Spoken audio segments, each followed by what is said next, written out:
Welcome to Booktopia TV. I'm John Purcell and I'm here with Sarah Wilson, author of I Quit Sugar, and now I Quit Sugar for Life. Welcome, Sarah. Thank you for having me. Pleasure. I Quit Sugar. Now, to many people this is a frightening concept.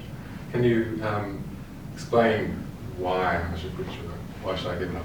Yeah, well, I'm glad you say you emphasise the I Quit Sugar bit, because the name of the book and I guess the brand now that I've got a second book out is I Quit Sugar. It's not you must quit sugar or quit sugar. It's sort of more of an invitation. So I've always made a really big effort not to make it sound like I'm telling anyone what to do. What I'm saying is I quit sugar. I did it as an experiment.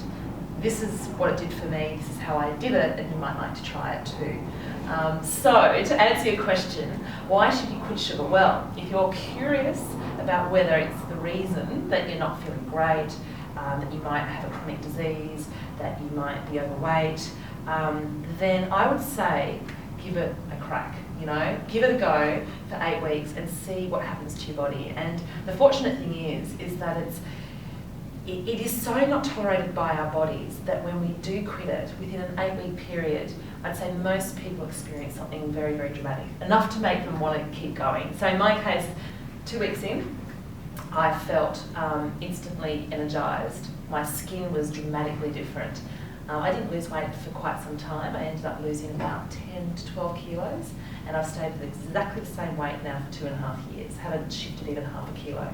So it's been 2.5 years since you've quit sugar? It's a little over. It's a little over 3 years now. It was January 2011 that I quit, and it took a while for just all the weight to drop off and everything to settle, and my appetite to get to where it needed to be, and then it's been the same ever since. And how hard is it? I mean, when you go into Woolies, you go into restaurants, how hard is it to avoid buying sugar or getting sugar with things you buy? You've got to be really smart. You've got to know what you're doing. You've got to know how. You've almost got to have a science degree to read the labels.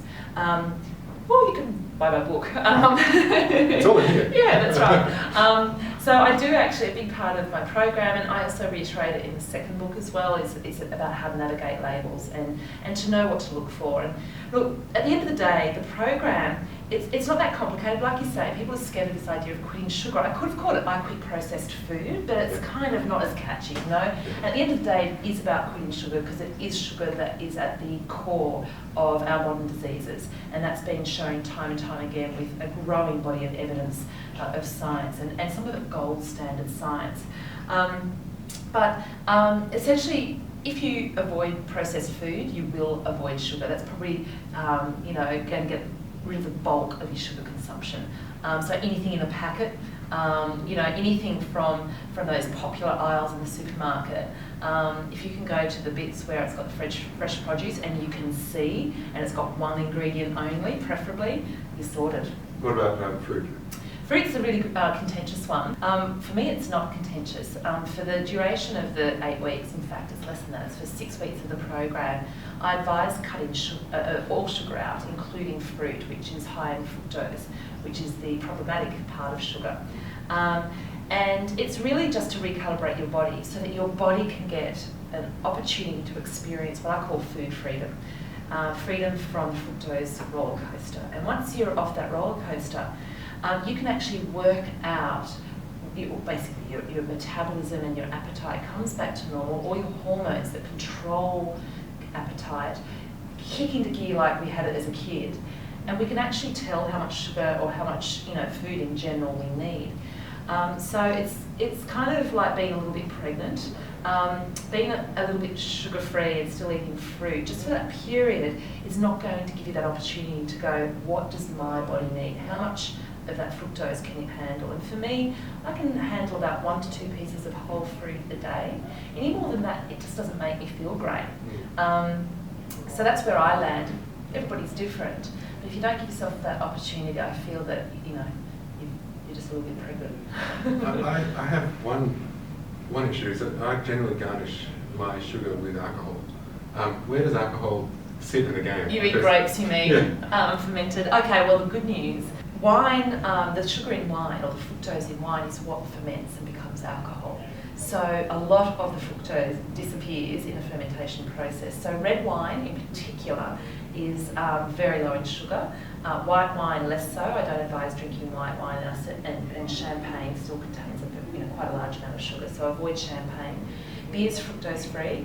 However, beer has a similar metabolic effect on the liver as sugar. So an occasional beer, it won't mean that you'll stay addicted to sugar, but it will still cause a few problems. But occasional beer is great, fine. And then white spirits are actually, metabolised quite well if they're drunk with soda water, not tonic. Tonic's very, very sugary. One of my problems with quitting sugar would be that I'm very much one of the people of the generation that came as a child through the 70s, and I don't remember a time in my life where I wasn't eating sugar. It seems a bit of a shock to me to think of. I mean, one of my greatest, when we were kids, one of our greatest treats, and one of the things we used to sneak into the kitchen for was a sugar sandwich. So we were that bad. Right. We were proper consumers. We had the TV, yep. We had the Coke, we had the whole lot. Okay. So I'm sure there are 1,000 people like me out there who hear the no sugar thing and think it's just going to be too great a shock to their system. Is there a slow way in, or? Yeah, look, there can be. You've got to be ready for it, and you've got to want to do it. And really, I guess I was very addicted, and I was addicted in a seductive way because I didn't grow up on that stuff. But in my teens, I was eating dark chocolate and honey in my chai and banana bread and things like that, thinking it was healthy and convincing myself it was healthy. And so I was a seductive addict. It's like any addiction. I really do feel that you've got to go in and do it wholeheartedly. However, there are ways to cut back on your sugar. And I guess there's 3 really simple things you can do if you don't want to commit fully. One is to not drink your sugar. So is to drink no fruit juice and obviously no soft drink. And fruit juice, whether it's freshly squeezed or not, contains the same amount of sugar as Coca-Cola. So a glass of apple juice, I don't care whether it's squeezed by monks with their knees using organic fruit on the side of a mountain, it is the same as Coca-Cola, it's the same as bottled juice. And it's around about 10 teaspoons of sugar. I mean, that's I know. We all have, and it's no coincidence that juice companies are now all owned by the soft drink companies. They're smart, they know what's ahead. So that's the first thing. And obviously tonic waters be really aware of, and with alcohol, I suggest really only 1 glass of red wine for women and 2 for men in any one sitting. So and with a meal. That does mean there's going to be some very clever conversation going around places with no drinking.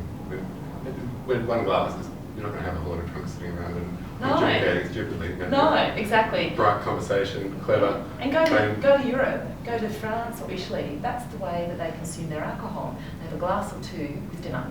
It's not about binge drinking. No, you don't see them. You don't see them drunk on the street at all. And to be honest, the dietary theory that I subscribe to is very similar to what goes on in the Mediterranean and parts of Europe, where people have quite low levels of these metabolic diseases. We had great success with high sugar. Yeah.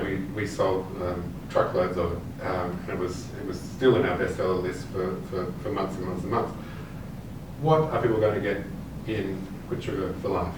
So people who have bought the first book, what do they expect from number 2?